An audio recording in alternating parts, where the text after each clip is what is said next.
I would have never considered myself a glutton in the past. I think because I was hungry all the time. It's interesting because I didn't realize how much food I was eating until I started Weight Watchers. And then it's like because you have to count points and stuff, it's like, oh my word, just didn't even think about it. It was crazy once I got going and saw exactly how much I was eating. Now, I don't remember a lot from before Weight Watchers.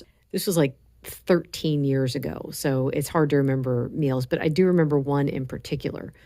So, for breakfast, I used to have this massive cup of coffee every morning, and it had a boatload of half and half and a lot of sugar in it. And then for breakfast, what I would have is like two pieces of toast. And what I would do is I would toast them with butter, and then I would add like maybe peanut butter to one and jelly to another and make it into like a kind of sandwich. It was fabulous. Oh my goodness, it was so delicious. But when I started doing Weight Watchers, and started seeing how many calories I was intaking, I started gradually dialing down the amount of sugar I was adding. Actually, I had to start cutting down the coffee because when you like your coffee to taste a certain way, and then you start trying to dial down the things that you're adding, it tastes terrible. So instead, I was dialing down the amount of coffee. So this way, it was dialing down the coffee plus the stuff I was adding, so my coffee still tasted the same. And then eventually, I started dialing down the amount of sugar. But anyway, now when I was doing Weight Watchers, I, was doing calorie restriction. And then the more weight you lose, the more calories they want you to cut, which was, oh my goodness, that made me so sad because I was so hungry all the time. And then having to cut even more calories. I'm like, how am I going to survive? It's just, oh my word, just too hungry. So even then, though, if I had like a day where I was like, forget Weight Watchers, I just need to eat today. I'll give you an example meal. So we would order out dinner sometimes, and I would get a chicken tender wrap. Now, for some reason in my mind, I'm like, chicken tender wrap's not that bad. And I would have it with honey mustard dressing, which is just a delicious combination, by the way. But then I would also have a side of steak fries, and I would have maybe a couple pieces of pizza. And the fabulous thing about that place that we were ordering out from was they also delivered ice cream. You could get like a sundae if you wanted to. So I'd get a sundae too.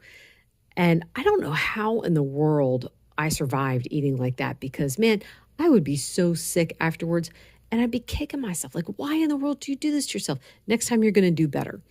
So then I would try to do better. And it's like I would have just half of the chicken tender wrap and I would share the French fries with my daughter and I would still have a slice of pizza and then I'd still have the sundae. And of course, it was still too much food. It was just ridiculous. But then I would go back to Weight Watchers as soon as I could get my mental stamina back where I'd be ready to be starving again. And it was very funny to me because when I started low carb, I was bringing in the same mentality of thinking that I needed a massive amount of food to be full. Because eating with the calorie counting, I never felt full.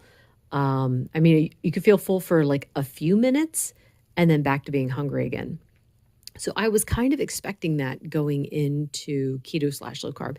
And in the beginning, I was counting calories, but I was amazed that I didn't need as much food. And I would eat these larger portions because I was used to eating large portions. But then again, those larger portions were also lower in calorie and they weren't as satisfying. Here now I'm eating these larger portions and it's protein and fat. And I'm like, oh my word, I would be sick. So I had to start dialing down the amount of food that I was eating. And then there was the issue of snacks. I found that I wasn't hungry anymore for snacks, but I still wanted them. So I was struggling because if I realized that if I wanted to have a snack, I had to have it in place of a meal. So if I wanted to have nuts, I would have to skip dinner. And I'm like, I didn't really like that idea. I still wanted to eat dinner. So it was a trade-off, either have the nuts or have dinner. I couldn't do both. So gradually, it's just the nuts had to go because not only that, but it's like I was never able to control myself with nuts and I would overeat them and then be sick to my stomach. So it was such a gradual process. And then I think it was about, I wish I had it written down somewhere, but I don't. I started weighing my food at some point because I'm like, I can't trust my eyes because the food is so good, right? I'm looking at the food. I'm like, this is amazing. And I've heard people say, well, you just eat until the food stops tasting good. I can't go by that. Bite one tastes delicious, bite 100 tastes delicious. I cannot use that. And they're like, well, eat until you're comfortably full. And again, I could be comfortably full after 2 bites of something. I could feel satisfied. So I can't use these standards. They don't work for me. So instead, what I started doing was weighing my food out because I can't trust myself. And that actually worked great for me. And it's funny because people will see how much food I'm eating. It's like, it's a 4-ounce meal. Now, if I cut coffee out, I would have to do 5-ounce meals. But because I've got the coffee and it's got the fat, it has butter and it's got heavy cream in it and stuff, that counts too towards the amount of calories that I'm having.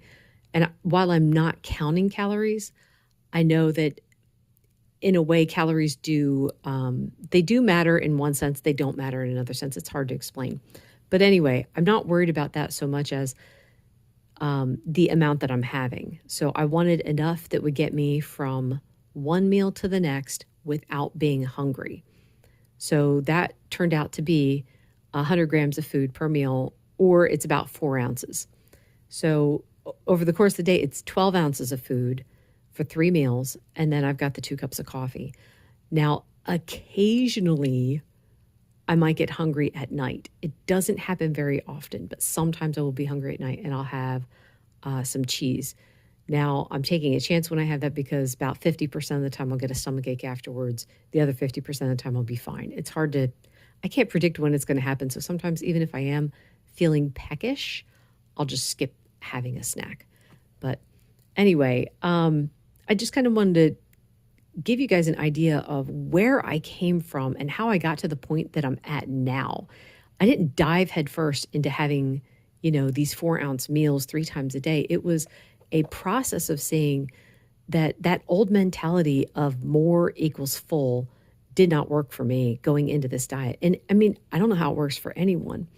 I also see a lot of women struggling with this too, because they will be eating because everyone's telling them to do it. And then they'll stall and they don't understand what's going on. They're like, I'm doing everything I'm supposed to be doing. It's like, yeah, but this isn't hard and fast rules across the board. You need to adjust, maybe try eating a little less for a while. I'm not asking anyone to go hungry because that's the hard thing. It's like, that's the diets of the past. I'm not telling anyone to do that. What I am saying though is dial things down for a bit, weigh your food, dial it down and see what happens. If you are hungry, go ahead and eat. Have another 4-ounce meal. Don't snack, make it a meal and see what happens. But anyway, that is all for today. Thank you so much for listening. Bye.